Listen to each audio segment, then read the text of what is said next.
ಜೈ D boss devil ನೋಡ್ತಾ ಇದ್ರಲ್ಲ ನಮ್ ಧ್ವನಿ ಹೆಂಗಾಗಿದೆ ಅಂತ.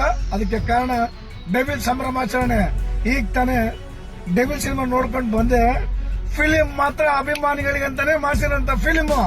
ಬಾಸ್ಗೆ ಕೊಟ್ಟಿರೋ ಡೈಲಾಗು, ಒಂದೊಂದು ಡೈಲಾಗ್ ಅವ್ರಿಗೆ ಏನ್ ಕ್ಯಾರೆಕ್ಟರ್ ಇದಾರೆ ಆ ಡೈಲಾಗ್ ನ ಮನಸ್ಫೂರ್ತಿಯಾಗಿ ಕೊಟ್ಟಿದ್ದಾರೆ. ಅಭಿಮಾನಿಗಳಿಗೆ ಹಬ್ಬ ಮಾಡಂತ ಸಿನಿಮಾ ಖಂಡಿತವಾಗೂ ಸೂಪರ್ ಡೂಪರ್ ಇಟ್ಟೆ.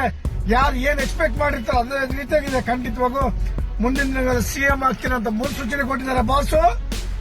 ಯಾರು ಈ ಡೈಲಾಗ್ ಬರ್ತಿದಾರೋ ಡೈಲಾಗ್ ರೈಟರ್ ಅವ್ರಿಗೆ ಮಾತ್ರ ಹ್ಯಾಟ್ಸ್ ಆಫ್. ಬಾಸ್ ಒಂದೊಂದು ಮಾತು ಅವರು ಇನ್ನೊಂದು ಕ್ಯಾರೆಕ್ಟರ್ ಇದೆಯಲ್ಲ ಆ ಕ್ಯಾರೆಕ್ಟರ್ ಬಗ್ಗೆ ಅಂತ ಹೇಳಂಗಿಲ್ಲ.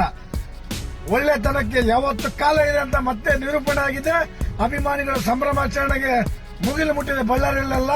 ಇದಕ್ಕೆ ಮುಖ್ಯ ಕಾರಣ ಅವ್ರ ಪ್ರೀತಿ ಅಭಿಮಾನ ಸಾಮ್ರಾಜ್ಯ ಕಟ್ಟಿದ ಸಾಮ್ರಾಜ್ಯ. ನಮ್ಮ ಧ್ವನಿ ಹೆಂಗಾಗಿದೆ ಅಂತ ನೀವು ನೋಡ್ತಾ ಇದ್ರಲ್ಲ. ಪ್ರತಿಯೊಂದು ಥಿಯೇಟರ್ ಅಲ್ಲಿ ಹಬ್ಬ ನಡೀತಾ ಇದೆ ಗೆಳೆಯರು. ತಪ್ಪದೆ ಟೆಲಿಗ್ರಾಮ್ ಅಲ್ಲಿ ನೋಡ್ಬೇಡಿ. ಟೆಲಿಗ್ರಾಮ್ ಅಲ್ಲಿ ನೋಡಿದ್ರೆ ಬೇರೆಯವ್ರು ಕೊಟ್ಟಿದ್ದಾರೆ. ಈ ಸಿನಿಮಾ ಥಿಯೇಟರ್ ನೋಡಿದ್ರೆ ಹಬ್ಬನ ಕೊಡ್ತವ್ರು. ಇದೇ ವಿಷಯ ಹೇಳ್ತಾ ಇದ್ದೀನಿ. ಸಿನಿಮಾ ಮಾತ್ರ ಅಭಿಮಾನಿಗಳಿಗೆ ಹಬ್ಬ.